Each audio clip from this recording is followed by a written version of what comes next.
Where's the loneliest place on our planet? You might think it's the frozen heart of Antarctica or the shifting sands of the Sahara. But true isolation isn't found on land. It lies here, in the South Pacific Ocean. They call it Point Nemo, the oceanic pole of inaccessibility. It is so far from civilization that if you were to sail to these exact coordinates, the nearest human beings to you wouldn't be on Earth. The astronauts aboard the International Space Station, orbiting 400 kilometers above your head, are closer to you than any other person on the surface. You are completely alone, surrounded by thousands of miles of empty, dark water. But the emptiness is just an illusion. In the summer of 1997, hydrophones in this region captured a sound that changed everything. Because of its isolation, space agencies across the world chose Point Nemo for a specific purpose. It is a graveyard. For decades, NASA and other organizations have used this remote patch of ocean as a dumping ground for dying spacecraft. When a satellite reaches the end of its life, it is deorbited and crashed right here to ensure it doesn't hit anyone.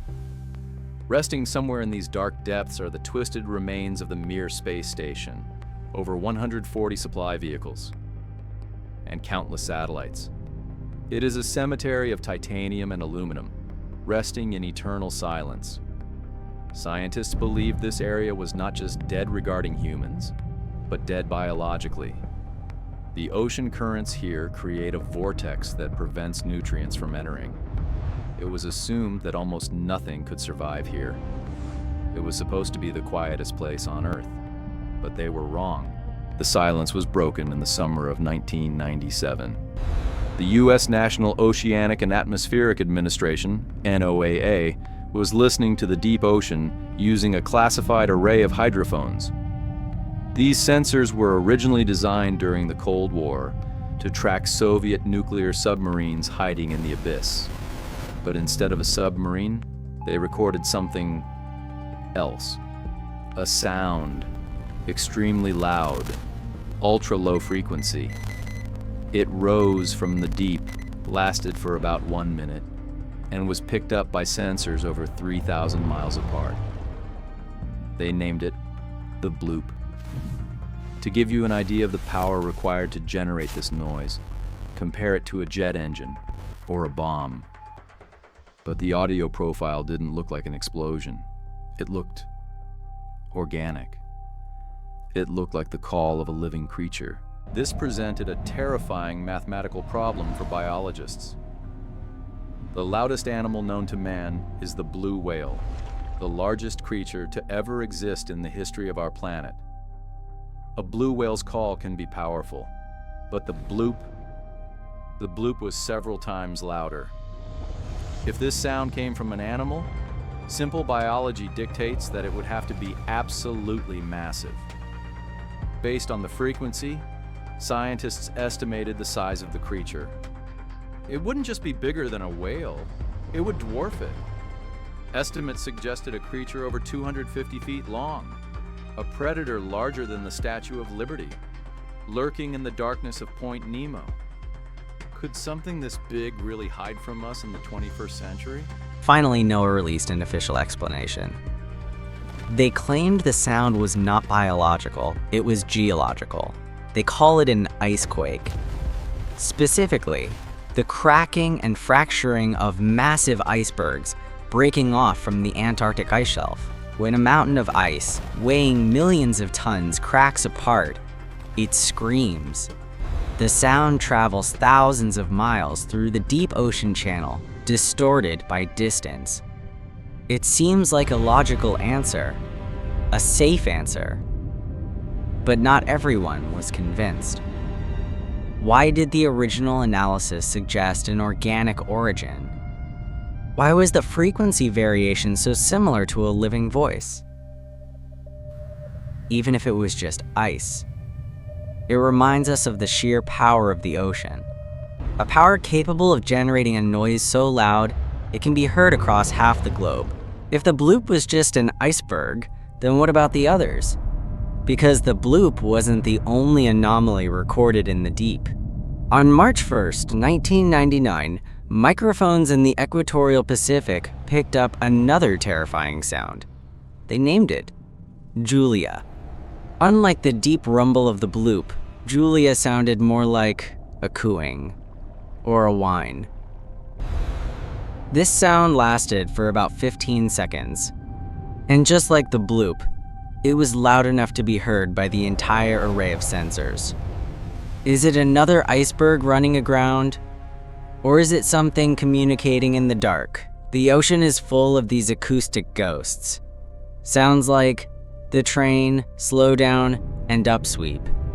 All of them unidentified. To understand the possibility of a monster in Point Nemo, we have to look at the facts. Humanity has explored less than 5% of the global ocean. We have better maps of the surface of Mars than we do of our own ocean floor. Down there, the rules of biology change. There is a phenomenon known as abyssal gigantism. Deep-sea creatures tend to grow to horrifying sizes. Squids the size of school buses, crabs with a leg span of 12 feet, tube worms that live for centuries. For decades, the giant squid was considered a myth, a legend told by drunk sailors, until 2004, when we finally caught one on camera. If a 40-foot predator could hide from us until the 21st century, what else is swimming in the 95% of the ocean we haven't looked at yet? But there is one final detail about Point Nemo that is harder to explain with science. A coincidence so strange, it sends shivers down the spine.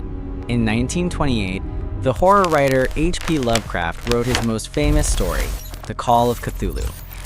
He described a nightmare city called R'lyeh, a sunken metropolis where a cosmic entity lies dreaming, waiting to wake up.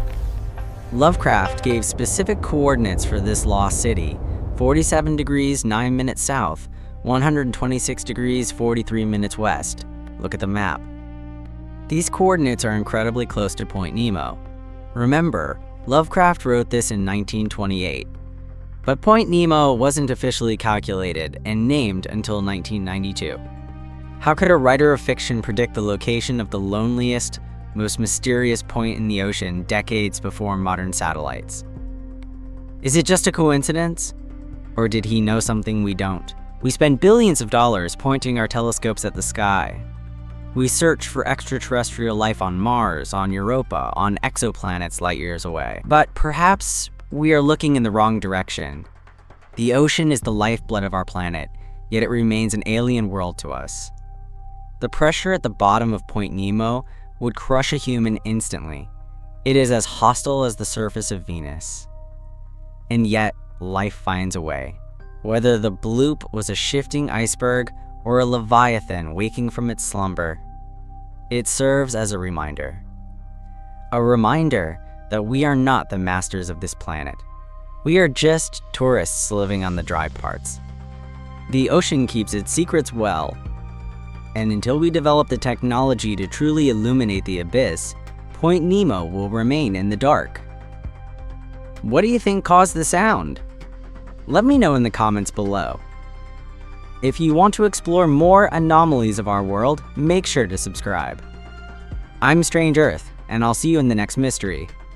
The ocean keeps its secrets well, and until we develop the technology to truly illuminate the abyss, Point Nemo will remain in the dark.